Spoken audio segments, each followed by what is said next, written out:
Olá, pessoal. Aqui quem está falando é o professor Lucas.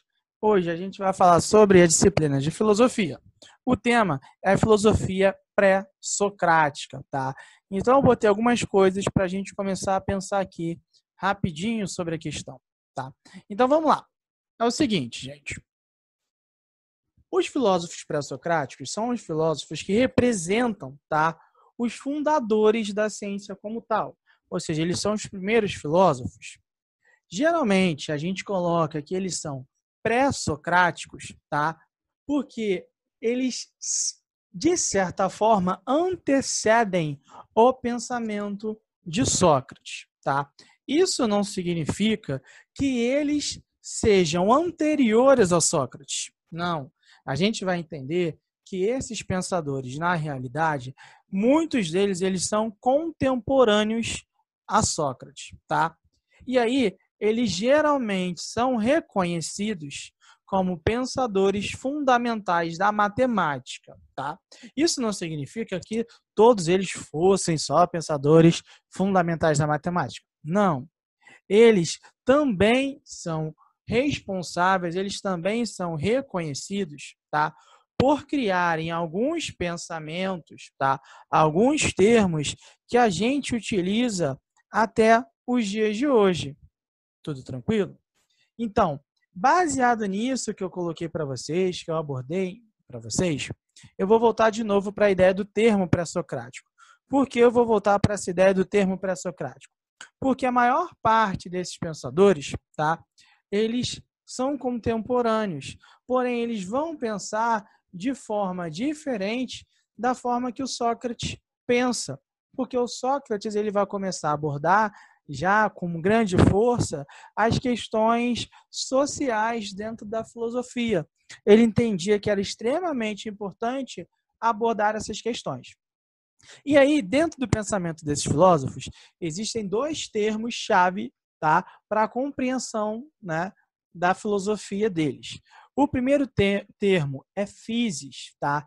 Esse termo physis, ele de certa forma, se a gente parar para pensar, ele vai de alguma maneira tentar se ligar à questão da natureza, né? A gente pode trabalhar, sem dúvida alguma, com a questão da física, efetivamente, como a gente entende hoje. Porque ele vai tentar explicar a realidade como ela ocorre. Tá? Então, ele sempre vai tentar pegar as coisas que são comprováveis, as coisas reais, o que é físico efetivamente. Tá? Ao mesmo tempo, vai existir um outro termo. Tá? Esse termo é arqué. Arqué, né? Não é que a gente possa fazer isso, mas eu vou fazer. Por quê? Eu considero que arqué é até um termo muito mais chave para o pensamento da filosofia pré-socrática, efetivamente, do que o termo physis. Por quê? Arqué, dentro da teoria, vai significar, de certa forma, a origem de todas as coisas. Tá? Como assim a origem de todas as coisas? A gente vai observar sempre nos estudos que todos os filósofos pré-socráticos eles vão entender que dentro da filosofia, dentro da explicação da realidade, existe uma origem para tudo. Tá? Então, é justamente essa ideia que eles vão trabalhar com a physis, que é a natureza, como que a natureza se organiza, que há todo, né, um processo dentro da natureza que você consegue explicar como aquilo ali acontece, e também a ideia da arqué, tá? Que é a origem de tudo.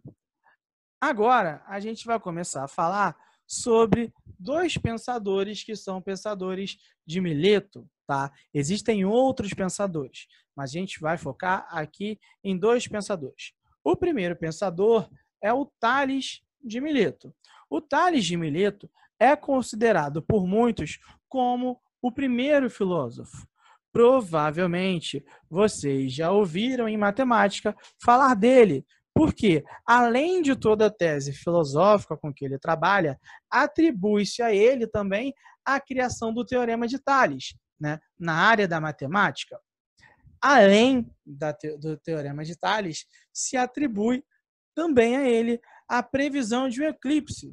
Ou seja, no campo científico, explorando mais ainda o campo científico, o que para a época na qual ele estava inserido, na época que ele viveu, era um feito notável, algo difícil de se fazer. Tranquilo? Outro pensador que vamos trabalhar é a ideia do Demócrito, tá? Quem era Demócrito? Demócrito foi um pensador contemporâneo a Sócrates, tá? Nos pontos de interesse de Demócrito estava a questão da ética, mas para ele também estava incluído, né, dentro do seu pensamento, pensar toda a teoria central acerca da arqué.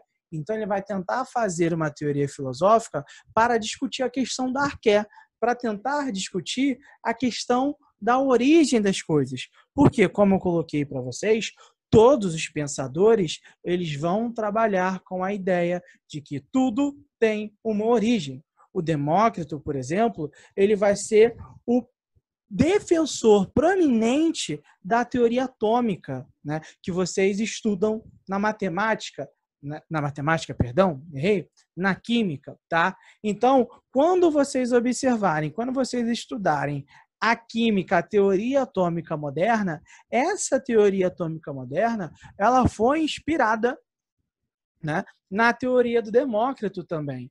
Porque ele começou a trabalhar que dentro da origem de todas as coisas estava o átomo, né? Então, reparem como o pensamento de Demócrito já é um pensamento extremamente, né, moderno para aquela época, se é que a gente pode utilizar esse termo. Reparem só que todos esses pensadores de Mileto, eles se preocuparam em trabalhar com a questão da natureza.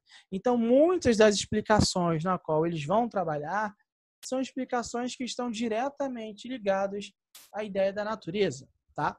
Agora, para a gente começar a encerrar, a gente vai trabalhar com os pensadores que estão na questão do imobilismo versus o mobilismo. Como assim? Vamos lá, então, para o primeiro pensador? O primeiro é o Parmênides. O Parmênides, ele defende que o ser é uno, eterno e imutável, e que a gente sempre deve distinguir a ciência que nos fornece a verdade e que é formulada com base na razão. Então, a gente sempre tem que pensar na ciência como aquela que vai nos fornecer a verdade e ela é sempre baseada na razão. Ele foge da questão das explicações mitológicas, tá? O Parmênides, ele vai defender que o movimento e a mudança, elas são apenas aparências. Como assim elas são apenas aparências? Ele vai falar que o homem ele é imutável. Desde o seu nascimento, desde a sua construção, o homem não se transforma, ele permanece o mesmo. Então, existe só uma sensação de aparência, né, nessa transformação. Mas o ponto central, a essência do homem, vamos dizer assim, ela sempre vai permanecer a mesma. Ela não vai mudar de forma alguma. Beleza? Na contramão do Parmênides, existe, né, o Heráclito de Éfeso, né? O Heráclito, ele propõe que a realidade é o vir a ser, é o devir, é a mudança. Então, ele vai trabalhar com a ideia justamente oposta ao pensamento, né, do que a gente trabalhou agora. Para ele, toda a realidade ela vai se manter em um fluxo perpétuo e constante, sendo a única figura de estabilidade a própria mudança. O que ele quer dizer? Que a única coisa que se mantém constante é a própria mudança. A sociedade, tudo vai se transformando, o homem vai se transformando a todo momento. Tanto que quando a gente vai falar de Heráclito, a gente sempre dá o exemplo do rio, né? Por exemplo, né, vamos falar ele então, né? O homem que se banhou no rio hoje, amanhã, quando ele for se banhar, ele não é o mesmo homem e nem ele está se banhando no mesmo rio. Por quê? Coisas que aconteceram de ontem para hoje foram novidades na vida dele. Da mesma forma, a água que passou naquele rio ontem não é a água que está passando no rio hoje. Então, para o Heráclito, isso é uma explicação de como tudo está sempre em constante transformação. Beleza? Então, esses foram alguns pensadores em relação à teoria, né, à escola, né, pré-socrática que a gente trabalhou. Tá? Com o passar do tempo, a gente vai aprofundando mais nessas questões.